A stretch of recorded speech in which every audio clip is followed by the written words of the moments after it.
Subscribe. Help me hit 300 subs by Halloween, and I'll do something spooky. Hello and welcome. I am your grumpy guide to all things gaming. The OGGM who has a headache. What else to do? With another OGGM adventure and trigger warning. Once again, we're going to be exploring the very uncomfortable subject of games coming to an end. So if this is a topic that might upset you, discussing the psychology and philosophy and reasons why the event of a game ending, then please stop viewing now.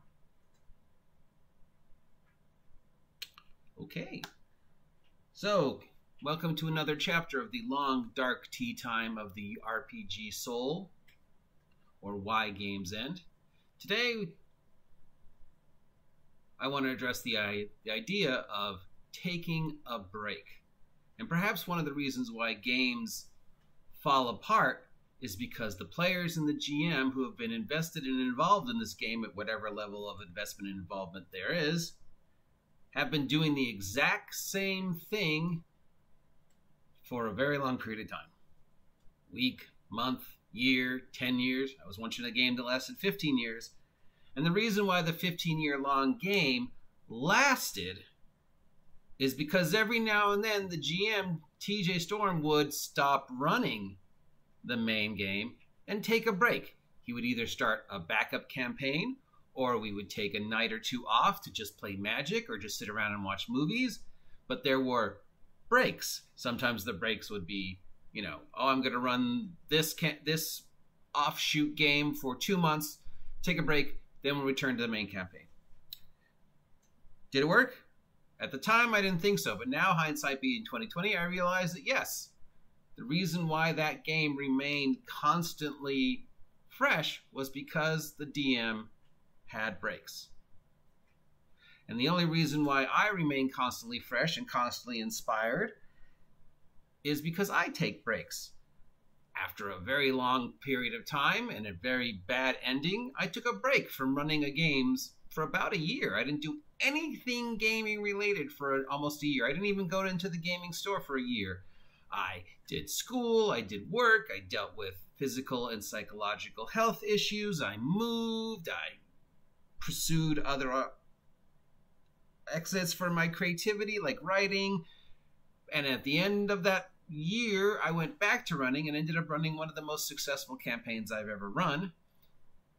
And I often, in fact, I'm infamous for leaving games or stopping to running games because I need a creativity break. And it's very hard for me to do this consistently. So I think one of the reasons why the game I was just recently in fell apart and why games tend to fall apart in general is because you don't take a break.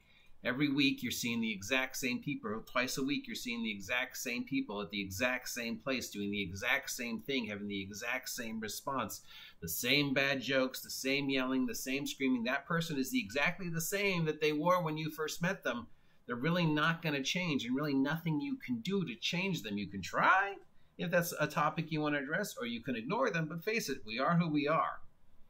But a break, a scheduled break, 3 months, 6 months, a year into the game, I think could change that outlook. Had the game we were in taken a break, perhaps taken 2-3 weeks off, sat around and did board gaming or watching movies or just simply talking about what was working and what was not working, that leads us back to chapter 1, communicating. Taking a break might have helped the game last longer. Now, obviously, a lot of that can't happen because of virtual. We can't all sit around and play a game of, Talisman or Carcassonne or whatever, or Munchkin, and just be social with each other for an evening when we're all... But except, of course, that there are several tools available to us that allow us to do just such a thing through portals like, multiplayer games like Among Us, or through virtual tabletop. You can sit around and play a board game. You can sit around and watch a movie together. You can sit around and for a game or two session just simply be humans and sit and talk. You don't need to be in a bar. You don't need to be at a house. You don't need to be wherever. This communication, for whatever it's worth, better or worse, allows us to do these things. And I think that idea of a planned break, or an unplanned break, but just a break, and then taking a moment to take a breath, not do the game, do other things, take, a week off or 2 weeks off, a month off, maybe start a backup campaign of a completely different group of characters, or even a completely different system for a couple sessions, just to revigorate the interest in the whatever game you were running.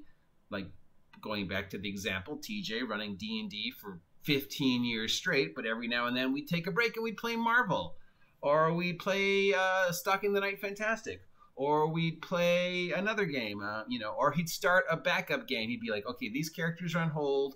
Now you're making all new characters and they're all thieves, or they're all wizards, or whatever. And sometimes those backup games would last a week, a month, a couple months, whatever. We would eventually always get back to the original game.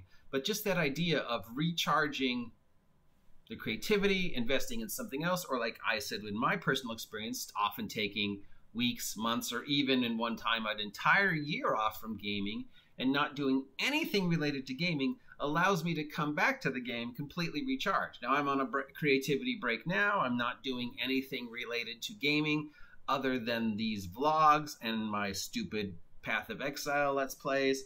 But really, I'm not writing anything. I'm not running anything. I'm not playing anything. I'm not going to the game store. As far as I'm concerned, with that game that I was in ending, I am on a break. I need to rethink what it is I want and need from a gaming experience, what I can offer to a gaming experience, what I am willing to put up with at a gaming experience, what I'm not willing to put up with a gaming experience, when I need to advocate for myself, when I need to advocate for others. Mistakes that I made in the previous game I was in that I need to contemplate on. So I don't plan on doing anything gaming related till after the new year. Now, plans may change, but as far as I'm concerned, I'm on a break. And during that break, I'm going to hopefully dip my feet back into the waters and take a nice, relaxing siesta and just simply invest that energy and that anxiety into other things and just take a break. And hopefully when the break's over, I will be rejuvenized and whatever, refreshed and more creative and just, yeah, let's go, come on. And I think, so the reason why I think games sometimes fall apart is because it's the same group doing the same thing every week, week after week after week after week, and you need to take a break. You need to just take a vacation from each other, from the campaign, from the rules, from the whatever, and do something else. So that is today's look into why I think games fall apart and what we can do to maybe not have that happen. And if it does happen, it's okay. It's okay if things end. It's okay that the game I was in ended. It's okay that I'm not in that 15-year-long game with TJ anymore. Because things end. Things have to end. Things should end. Because from those endings come new beginnings. Like a phoenix from the ashes, we will rise again. I am your grumpy guide to all things gaming, and if you appreciate this content and want to see more content like this, please comment down below. Hit that notification button. Subscribe if you hadn't had a chance to subscribe yet. Help me hit 300 subs by the end of the month. And if you think what I'm talking about is a bunch of bullshit and I'd have no idea what I'm talking about, please comment down below, because if you don't tell me, I won't stop. And if you are feeling a little generous with the holidays coming up and everything, I know everybody's in a bad place because of everything going on, but this is technically my only source of employment right now, so if you're feeling generous, please consider supporting me through some way. And until next time, I will talk to you losers later.